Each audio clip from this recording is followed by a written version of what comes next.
Fala galera, Pedro Vasconcelos aqui do Instituto Solar e hoje nós temos a presença ilustríssima da Bárbara Rubim.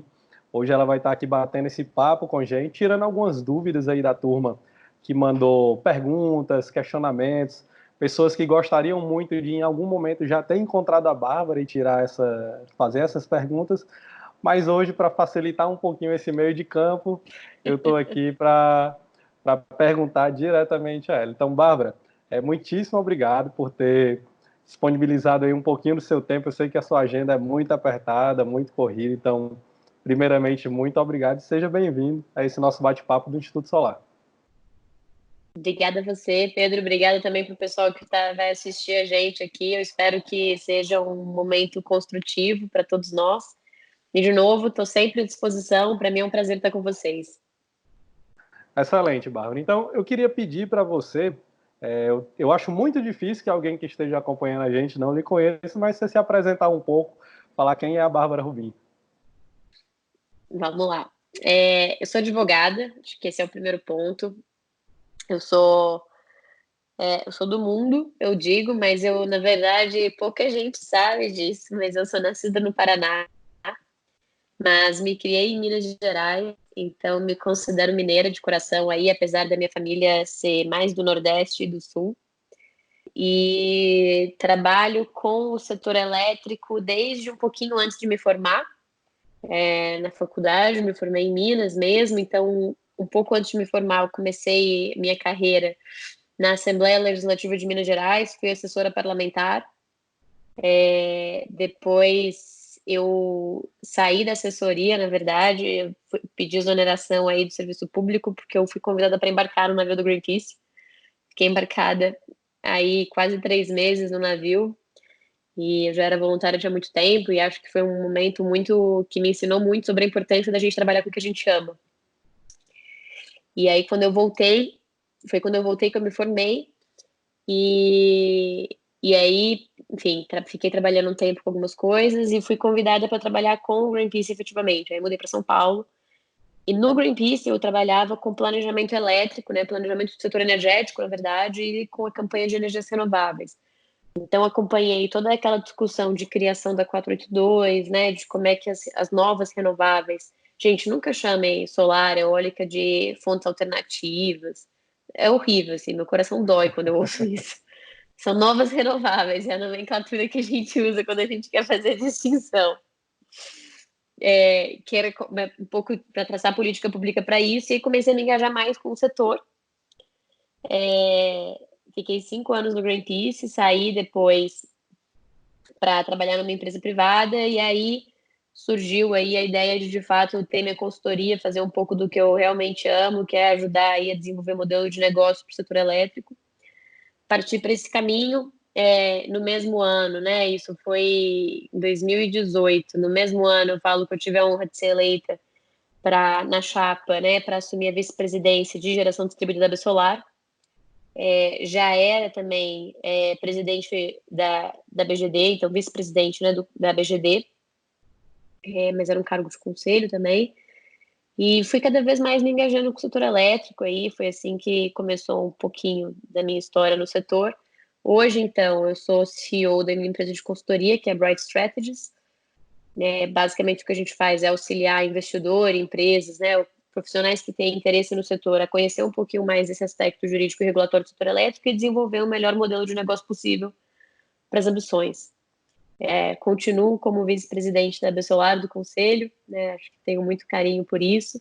E recentemente, não publiquei ainda, mas eu vou contar aqui, né, eu fui nomeada diretora do Departamento de Infraestrutura da área de energia da Fiesp, da Federação das Indústrias aqui de São Paulo, então passei Olha aí, a notícia exercer de também primeira isso. mão, hein? E é isso. Então, acho que nesse meio tempo aí, acho que tem muito a ver com o meu começo da minha carreira ter sido no terceiro setor. Eu sempre prezei muito por essa questão de compartilhar conhecimento, né? Enfim, fazer crescer, de fato, difundir um pouquinho mais de conhecimento na nossa sociedade. Então, muito do que eu tento fazer também, seja pelas redes sociais, seja, enfim, por todos os meios que a gente tem, o podcast, é ajudar nessa disseminação. Muito bom. Inclusive, eu aproveito para deixar aqui meus parabéns para você por mais essa nova nomeação, né? Desejo aí Obrigada. muito sucesso. E, Bárbara, eu sinto que você sempre, pelo que você falou um pouquinho, lá do Greenpeace para cá, você veio cada vez se aproximando mais do setor solar, não só nas novas alternativas renováveis, né? Mas acho que houve uma paixão aí pela solar que aconteceu em algum momento. Como foi que isso aconteceu, né? Quando eu. Isso é muito legal, porque quando eu Conta. fiz direito, eu não sabia. Na verdade, quando eu fiz direito, eu não sabia que eu ia trabalhar no setor elétrico. Mas eu fiz direito porque eu queria trabalhar com direitos humanos. E aí, dentro dos direitos humanos, eu sempre gostei muito da pauta de universalização do acesso à eletricidade. Porque eu realmente acredito, né? E muito da minha experiência no Greenpeace também tinha a ver com isso, sobretudo no período que eu fiquei embarcada, que é como que a eletricidade muda a nossa vida. Para várias questões, assim, desde questões básicas que a gente não consegue nem imaginar, do tipo você ser capaz de refrigerar um alimento, então, nossa, você consegue guardar a comida, até questões como, né, você poder se conectar. Na Amazônia, por exemplo, o acesso à eletricidade tem muito a ver com uma questão de segurança, então as pessoas elas gostam de ter rádio para elas poderem saber o que vai acontecer. Então, eu sempre gostei muito da pauta de energia por causa disso. Mas era muito com esse viés de universalização. E aí, no Greenpeace, um pouco ainda nessa pauta, um pouco mais nessa pauta de planejamento, que é a campanha que eu trabalhava, né? A Solar sempre me chamou muita atenção por causa dessa característica que a fonte tem de fato, que é dela poder ser pulverizada. Então, chegar em todos os lugares, né? Enfim, de ser de fato uma fonte que leva não só eletricidade, mas leva oportunidade, leva desenvolvimento a lugares em que grandes fontes, grandes empreendimentos, infelizmente, jamais vão chegar. Então, daí eu acho que começou a vir mais a minha paixão pela energia solar. E eu acho que tem uma coisa de empoderamento também, né? Sim, quando você gera a sua própria energia, mesmo que a gente saiba que na prática você vai continuar usando a rede da distribuidora, existe uma questão de empoderamento de você sentir isso. Né? Eu falo, a minha avó, ela é uma prosumidora. E isso é interação de como é que ela se tornou depois disso. Assim, o nível de engajamento dela, de prestar atenção na conta de luz, sabe? De querer trocar a lâmpada por LED. Então é muito legal ver essa transformação. E acho que a Solar leva muito isso. E o que é legal é que o prosumidor, depois que ele começa a usufruir ali dos benefícios da solar, ele começa a ser um evangelizador de energia solar, né? Quer convencer o vizinho, o amigo, todo mundo a colocar energia solar. Isso é muito bom, né? Esse empoderamento. Laura, é legal conhecer um pouquinho mais dessa tua história, o que te atraiu, né? Eu gosto de fazer essa pergunta, porque você, como advogada, dificilmente vai ter aquele viés da engenharia, né? E o setor elétrico, quer queira, quer não, ele é muito forte para os engenheiros, né? E é É verdade. interessante saber o que te atraiu dentro desse setor. Então, vamos lá, tem algumas perguntinhas aqui que mandaram para você. É Ixi. importante eu deixar claro para você e para quem está acompanhando a gente que eu não faço muitas modificações nessas perguntas, certo? Eu deixo ela da forma como o membro mandou, as pessoas que acompanham a gente mandou, e a gente faz um bate-papo aqui em cima delas. Então, Bárbara, é o seguinte, além de tirar essas dúvidas, também a gente deve aqui resolver desvendar alguns mitos e verdades sobre energia solar. Você vai ver que em algumas perguntas tem alguns mitos ali que estão espalhados, né? E nesse papo a gente aproveita para desmistificar o que é mito, o que é que realmente é verdade. A Vamos lá. primeira pergunta, para a gente começar, não é uma pergunta. Na verdade, eu queria que houve de 2019 para cá, especialmente ali mais no finalzinho de 2019, houve uma coisa muito interessante no nosso mercado, né? Que o Brasil começou a falar de energia solar. E, inclusive, você, sem dúvidas, é uma das pessoas mais responsáveis por isso, por ter abraçado a causa do taxar o sol, não. Né? E o que é essa coisa do taxar o sol? O que foi que aconteceu? Dá para a gente um panorama geral do que aconteceu em termos de regulamentação entre 2019 e agora o início de 2020? Vamos lá. O processo de A482, que é a norma que regula o nosso setor, ela está passando por um processo de revisão desde 2018. E o processo estava caminhando, assim, o setor estava acompanhando o processo, participando das etapas de contribuição da ANEEL, sem nenhum problema. E aí, a última etapa tinha terminado em janeiro de 2019, e a próxima etapa, e a gente estava esperando a próxima etapa começar, que era a etapa exatamente em que a ANEEL a gente chama de AP-texto, porque a ANEEL abriria audiência pública para discutir a minuta do texto, o rascunho do texto da nova norma. E a abertura dessa etapa aconteceu no dia 15 de outubro. O prazo oficial é 17 de outubro, né? Porque a reunião de diretoria determina a abertura e depois sai a publicação. Mas foi publicado no dia 15. E a gente estava lá. Eu lembro que eu estava com o Rodrigo lá. A gente foi pela Bessolar acompanhar a audiência, porque a gente sabia, a audiência não, a reunião da diretoria. A pauta é pública, né? Então, sempre que tem algum item, bom você saber o que a gente faz no dia a dia. Sempre que tem algum item de solar, de GD, na diretoria da ANEEL, na reunião da diretoria, a gente fica sabendo uma semana antes, a gente se programa para estar na reunião, seja só para acompanhar passivamente, seja para fazer uma defesa, uma sustentação oral, alguma coisa assim. Então a gente fez isso. Cara, e aí, Pedro, assim, foi chocante, porque a gente foi para a reunião e a gente falou, a gente tinha certeza absoluta que a ANEEL ia trazer um texto que ia ter uma alternativa de mudança para a regra, né? Porque todo mundo sabia que a regra ia mudar. A ANEEL começou a discutir uma mudança em 2015. Em 2015, ela falou: olha, não vou mudar agora porque não é a hora, mas até 31 de dezembro de 2019 a mudança vai ter que acontecer. Então era esperado que a mudança fosse acontecer de fato. Mas, obviamente, uma mudança que fizesse o que a agência diz que é o papel dela, né? Que é, de fato, manter a sustentabilidade do setor. Mas manter o setor vivo, né? Porque não existe sustentabilidade se um dos agentes morre. E aí a gente tinha certeza que nessa reunião de diretoria, né, eu ia trazer um texto que ia ser uma coisa muito melhor do que ela tinha indicado em janeiro, que já era uma situação meio catastrófica, mas que tinha vários erros técnicos de premissa, então a gente esperava que fosse ter uma mudança nesse sentido.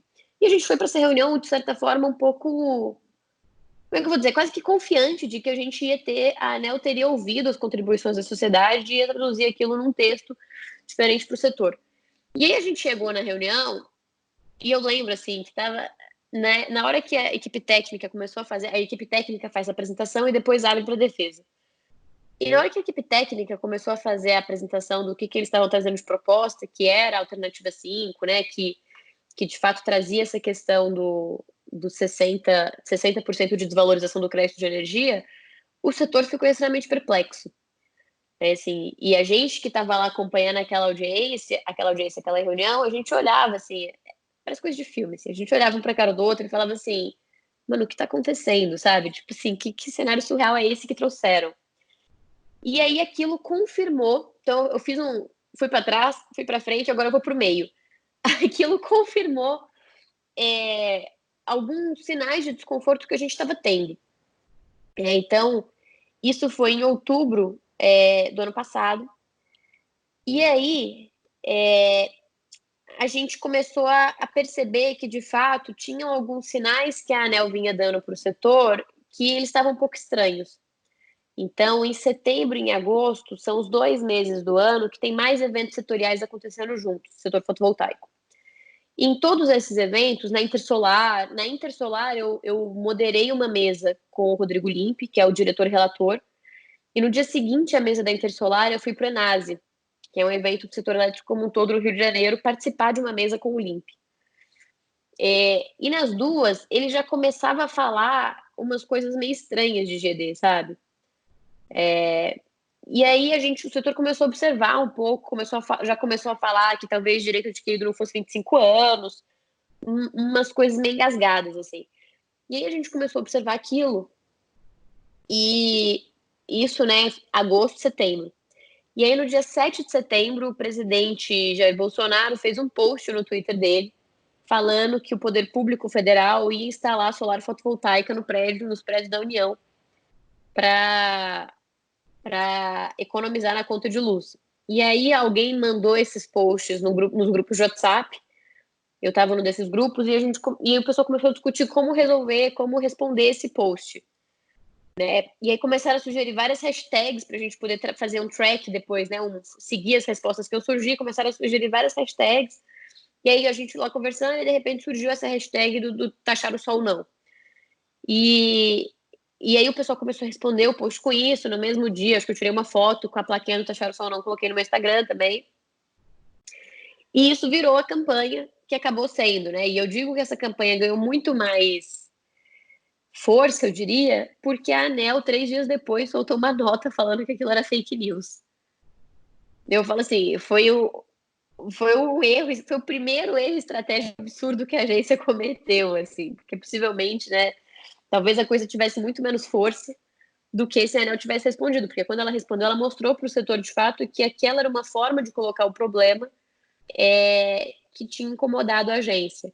Então a campanha já estava acontecendo nesse período, foi setembro que começou de fato, e aí um mês depois, quando saiu esse posicionamento da ANEEL, aí a coisa explodiu mesmo, né? O setor começou a se mobilizar, porque a gente percebeu de fato que aquele cenário que a agência estava propondo passava longe da razoabilidade. E aí que começaram as mobilizações, surgiu o capacete amarelo, os capacetes amarelos. Para quem não sabe, a história da hashtag agora descobriu, né? Exatamente. E aí foi um pouco esse cenário que a gente viveu no ano passado, levou essa mobilização intensa, esse momento, né, do Solar Livre com os capacetes amarelos, e aí acho que é triste, apesar de ser bonito também, é um pouco triste, porque é um movimento que ele é fruto de um desconforto do setor e da sociedade com a agência reguladora, né? E de um sentimento também do setor de que a agência não era mais o órgão apto, né, ou não era mais um órgão confiável, digamos assim, né, pelo menos naquele momento, por aquelas indicações, para representar os melhores interesses dos agentes do setor elétrico. E aí foi assim que começou-se um trabalho árduo aí de engajamento do Congresso Nacional e a gente acabou culminando, né, no engajamento de vários parlamentares e agora a gente na expectativa da vinda de um projeto de lei para geração distribuída. Falou muito, Perfeito. né? Não, foi ótimo. Como você falou, né? É bom e é ruim. Foi bom ter visto essa iniciativa das pessoas, né, de estar se engajando, de estar lutando, mas foi ruim que esse momento poderia não estar acontecendo agora, né? Poderia ser Exato. daqui a, sei lá, 5, 10 anos, mas infelizmente a gente acabou trazendo isso para 2019 e 2020. Mas vamos lá, vamos seguir em frente. Bárbara, é o seguinte, eu tenho aqui uma pergunta da Thalita Soares, ela é nossa conteudista aqui, de Fortaleza, Ceará. E ela me diz assim, Pedro, muitos empreendedores diariamente vêm para mim com a mesma pergunta e eu já estou tendo até um pouco de dificuldade de responder tantas perguntas iguais, que é como empreender com o aluguel de energia solar no Brasil. Quais são os meios legais para isso, né? Posso colocar na minha casa e terreno, alugar para o mundo legalmente? Então, isso é um tema super interessante. Eu até cheguei a gravar um vídeo super curtinho para o canal do YouTube falando sobre isso. Que assim, acho que existem várias formas da gente empreender com energia solar. O aluguel é uma dessas formas. Mas, e aí quando a gente pensa nas formas de empreender legalmente, só existe uma forma que é vedada. E aí eu gosto de explicar o racional, porque às vezes a gente não entende o porquê, e quando eu falo, eu sou advogada, no direito a gente tem uma coisa, Pedro, que se chama o espírito da lei. E o espírito da lei é tentar entender o que é que o regulador queria quando ele criou aquela norma. E quando a gente entende o que está por trás do texto, ou o que está por trás de uma permissão ou de uma proibição, fica mais fácil para a gente conseguir compreender de fato aquilo. E a única vedação que a gente tem quando o assunto é empreender, alugar, etc., é que você não pode fazer venda de energia. E aí, por que a gente não pode fazer venda de energia? Porque a gente tem que lembrar que o mercado, o setor elétrico, ele é dividido em 2 grandes mercados: o mercado livre, as pessoas estão livres, e o mercado cativo. E no mercado cativo, as pessoas não têm a opção de onde que a gente vai comprar energia, né? O mercado cativo é de gente como a gente. E se você não tem essa opção de onde você vai comprar essa energia, porque o governo entendeu que são consumidores que têm menor compreensão do setor elétrico, e para proteger a gente, é o governo quem negocia a nossa energia. E a geração distribuída, ela veio como uma forma de dar um pouquinho mais de autonomia para esse consumidor que é pequeno, que tem pouco conhecimento de mercado elétrico e que não está apto para ir para o mercado livre ainda. Então, assim, se esse consumidor não pode comprar energia, e essa vedação ela é legal, né? Que quando eu quero dizer, está numa lei, não faria sentido que dentro de uma geração distribuída a ANEEL permitisse que eu vendesse energia para uma outra pessoa, porque eu estaria infringindo uma proibição que está na lei, né? Ou seja, eu estou desvirtuando a própria base desse mercado cativo. Então, acho que se você respeitar essa proibição, qualquer outro modelo de negócio que você pensar, você vai estar permitido, você vai estar dentro aí das licitudes, da regulação e da legislação brasileira do setor elétrico. E aí, o que você pode fazer? Você pode fazer um esquema clássico, que é fazer o aluguel da usina. E aí, aluguel da usina, gente, eu falo que é um aluguel de um equipamento. Meus clientes, eles ouvem isso várias vezes, mas assim, você está alugando uma cadeira. Quantas vezes a pessoa vai sentar ou não na cadeira é problema dela. Né? Você vai alugar uma usina, o equipamento da usina é a mesma lógica. Você pode alugar o seu telhado, a agência já se manifestou várias vezes de que não tem nenhum problema que você alugue o seu telhado. Se você não tem interesse, né, em fazer uma usina, você não quer ser um investidor nesse modelo. Você pode alugar o seu telhado para que um terceiro faça o investimento e coloque a usina dele no seu telhado. E o que você vai fazer? Você vai criar uma unidade consumidora. Você não, é a empresa que vai ter intermediários para você, ou que vai construir a usina. Vai criar uma unidade consumidora nova no seu telhado, que vai ser a unidade consumidora da usina. E aí você vai conseguir fazer um autoconsumo remoto, qualquer coisa que for com aquela energia. Você pode alugar também um terreno que você tem um lote. Eu tenho uma fazenda e tenho uma área que eu não uso. Você também pode alugar isso. Então, tem várias formas que a gente pode empreender no modelo de locação, mas você nunca pode ter, nunca, nem o contrato dos equipamentos, nem o contrato da área ou do telhado remunerando, estabelecendo a sua remuneração em reais por quilowatt-hora. Ou seja, né, quanto mais o sistema produz, mais eu ganho. Digamos que eu sou um empreendedor, eu tenho o meu telhado, a minha pequena usina, e vou compartilhar, vou alugar esse meu telhado para meus 2 vizinhos. Certo? Quem vai dar entrada na concessionária? Sou eu, empreendedor, dono da pequena usina, ou a pessoa que vai usufruir daquela energia? Bem, eu acho que são duas perguntas diferentes. Assim, a rigor, o empreendimento, né, a unidade consumidora em que a usina se encontra, ela tem que estar na titularidade do consumidor que vai se valer dessa energia, né, que vai se aproveitar dessa usina. Então, se a gente está falando de um autoconsumo remoto que vai ser um CNPJ para um CNPJ, a unidade consumidora em que a usina está tem que estar na titularidade do CNPJ. Se a gente está falando de uma geração compartilhada, com uma cooperativa ou com um consórcio, a unidade consumidora da usina tem que estar em titularidade da cooperativa do consórcio. E, a rigor, quem vai dar início, porque você vai precisar que o seu parecer de acesso, por exemplo, esteja em nome do consumidor que vai se aproveitar dessa energia, né, dessa usina no final. Então, tem que estar no nome de quem vai se valer, de fato, da usina do empreendimento. Mas o que a gente vê como prática de mercado, né, no final das contas, é que a empresa que está construindo, se você é um integrador, por exemplo, um EPCista, a empresa que está construindo a usina, é ela quem vai fazer o trâmite para o consumidor perante a concessionária, porque ela vai ter aí uma procuração para representá-lo, por exemplo. Perfeito. Eu acho que tá bem claro. E vamos seguir para a próxima pergunta, né? Vamos lá.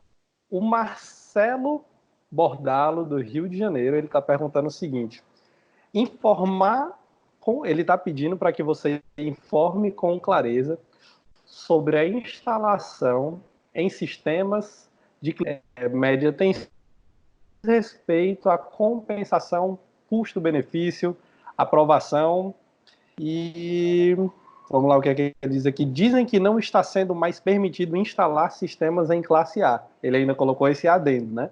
E outros detalhes nesse aspecto. Em resumo, o que eu entendi que o Marcelo quer saber é um pouco sobre... Ele quer ter um pouco mais de clareza sobre instalação em clientes classe A.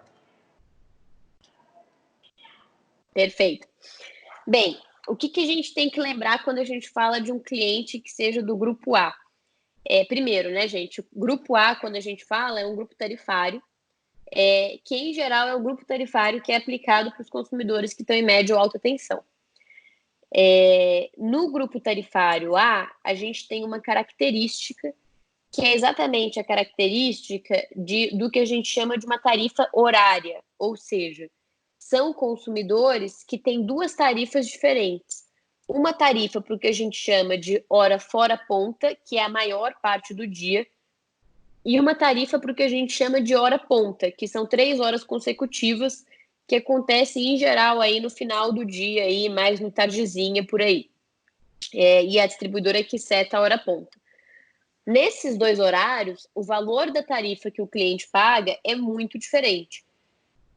Exatamente porque hora ponta, em geral, são horas de pico. Então, a tarifa é muito mais cara para desestimular que o consumidor consuma energia naquele momento. O que isso significa para um consumidor que gera a própria energia? Que quando ele gera energia pela solar fotovoltaica, ele vai estar gerando energia numa hora que é fora ponta, ou seja, na hora que essa energia vale menos para a rede e, portanto, quando ele for compensar a energia, ou ele vai compensar essa energia no mesmo posto tarifário em que ela foi gerada, ou seja, numa fora ponta também, ou ele vai compensar essa energia no posto tarifário seguinte, que é uma hora ponta. E aí, essa energia que ele gerou na fora ponta, ela vai passar por um processo de ajuste para ser compensado. Em geral, para vocês terem uma ideia, 1 kWh produzido na fora ponta equivale a 0,6 kWh na ponta. Isso faz com que, obviamente, haja um impacto na viabilidade econômica dos projetos. Como a gente não tem muito tempo aqui para eu ficar entrando em detalhes e sem pegar um quadro e desenhar para vocês fica difícil, o que é importante a gente pensar quando a gente está atendendo consumidores do grupo A? Como eu falei com vocês, a tarifa dele, na maior parte do dia que é a fora ponta, é muito baixa, gente. A gente vai estar falando de uma tarifa de mais ou menos 40 centavos. Então, pensa num consumidor grupo B, que é uma tarifa de 60, 70, 80 centavos. Então, em geral, para solar ser viável nesses consumidores, o que a gente precisa? Que ele tenha um consumo menor na fora ponta, para que ele consiga gastar mais desses créditos dele na hora ponta.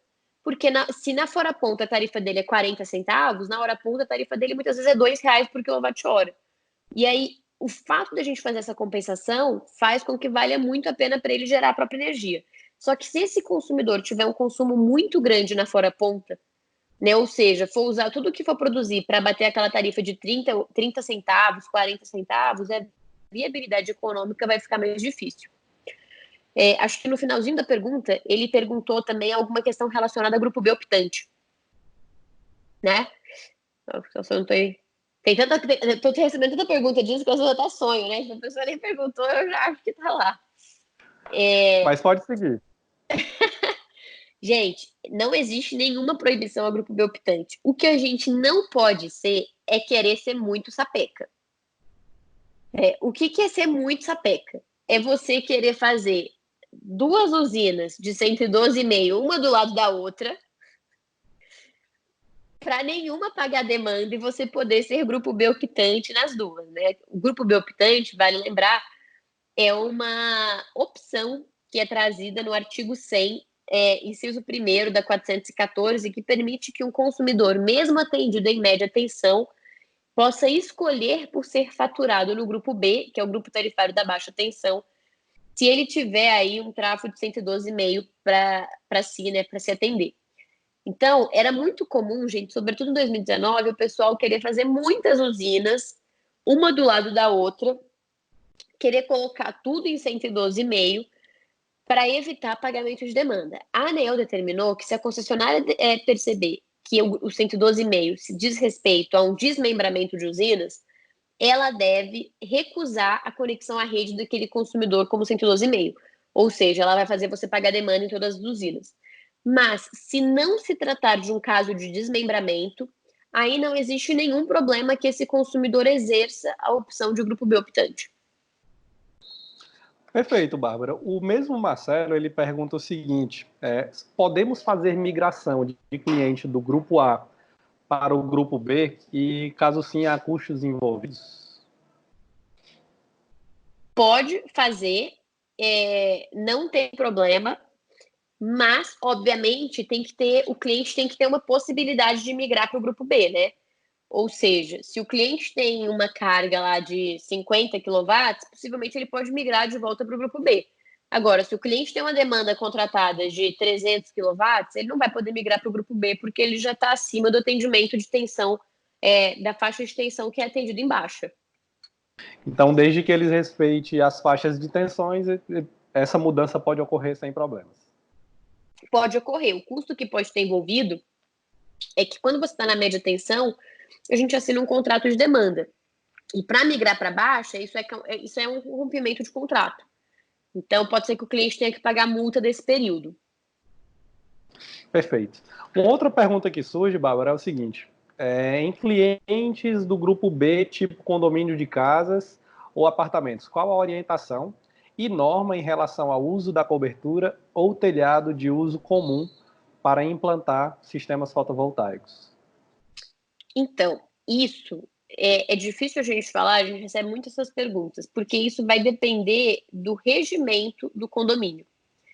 A ANEEL, ela não entra nesses detalhes de tem que cumprir isso, tem que cumprir aquilo. É muito comum quando o pessoal quer fazer, por exemplo, o EMUC, que é um empreendimento de múltiplas unidades consumidoras, que eles perguntem assim, no EMUC eu preciso que todo mundo do condomínio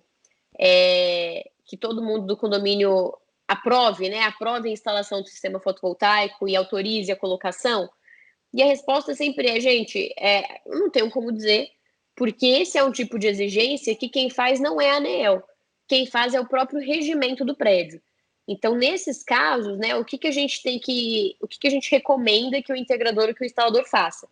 Se ele estiver negociando, conversando alguma coisa com o síndico, por exemplo, com o administrador do condomínio, seja um condomínio residencial, seja vertical, comercial ou residencial, né, ou horizontal, que ele de fato peça o regimento do condomínio para o síndico, para o administrador e analise aquele regimento, até para ele saber se o que ele está fazendo, né, quais são as normas de aprovação, se aquela pessoa que ele está conversando é a pessoa que tem poder para autorizar aquele empreendimento a ser feito ou não.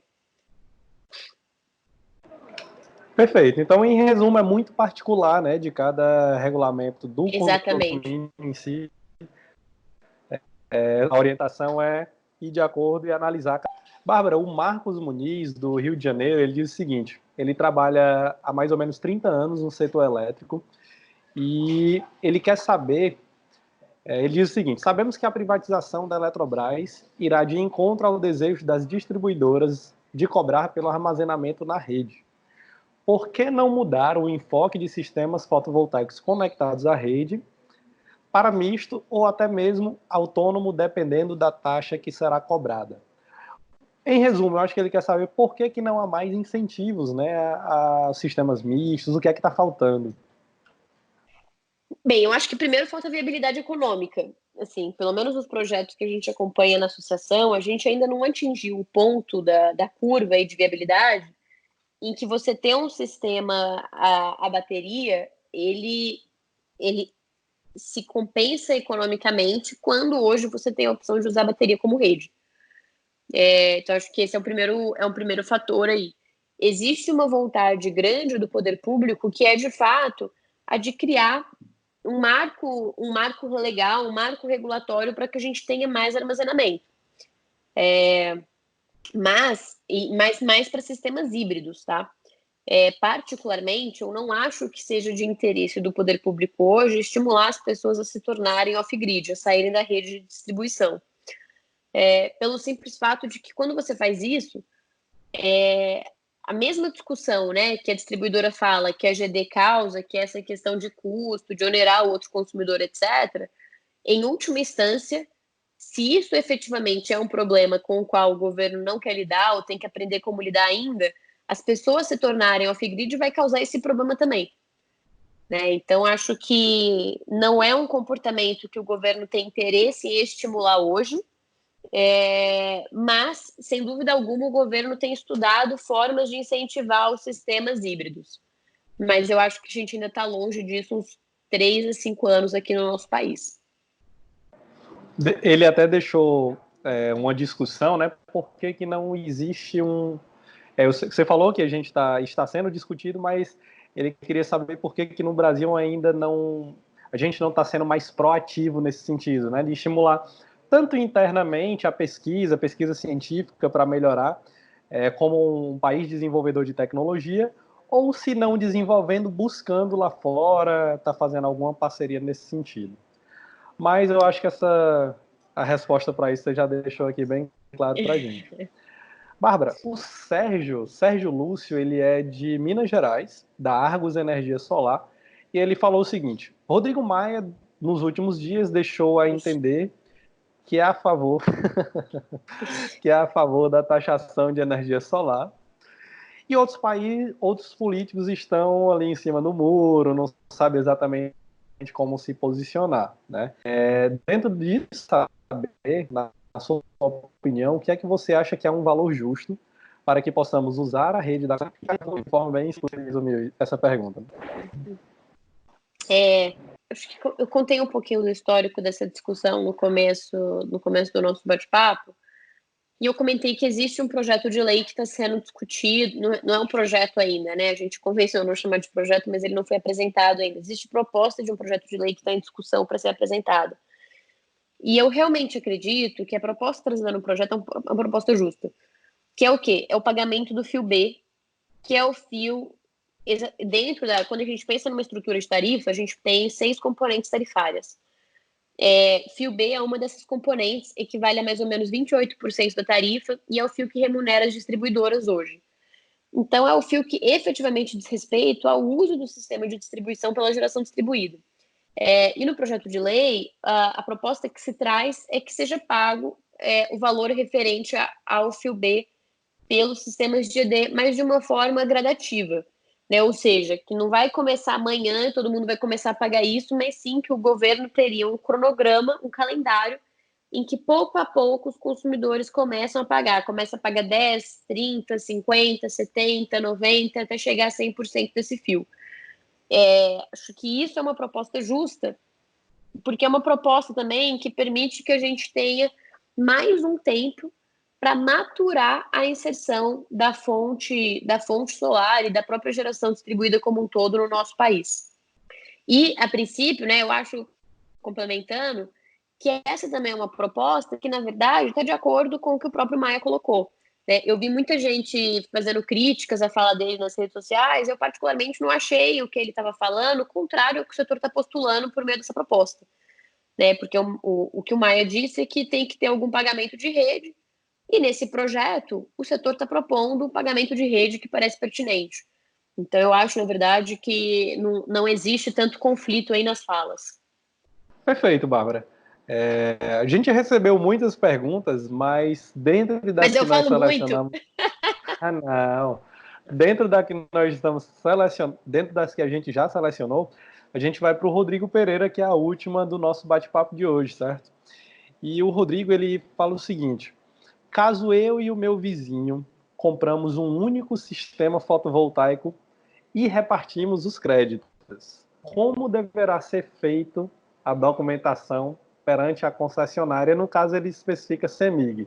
Aí entra aquele lance que nós falamos de desmistificar o que é mito, o que é verdade. E deixa eu continuar. Ele diz o seguinte: se eu Não acabou. colocar aqui na... Não acabou, tem mais. E, inclusive, Bárbara, essa fala, eu vejo ela sendo colocada por muitas pessoas, né? Então, acho que esse vai ser um bom momento da gente desmistificar ela, né? Ele complementa assim: se eu colocar aqui na minha casa, o meu vizinho precisa apenas passar a conta de energia dele para o meu CPF, ou eu tenho algum contrato que deve ser feito entre as duas partes. E este contrato deve ser apresentado pela concessionária como um contrato de locação? A pergunta foi grande, né?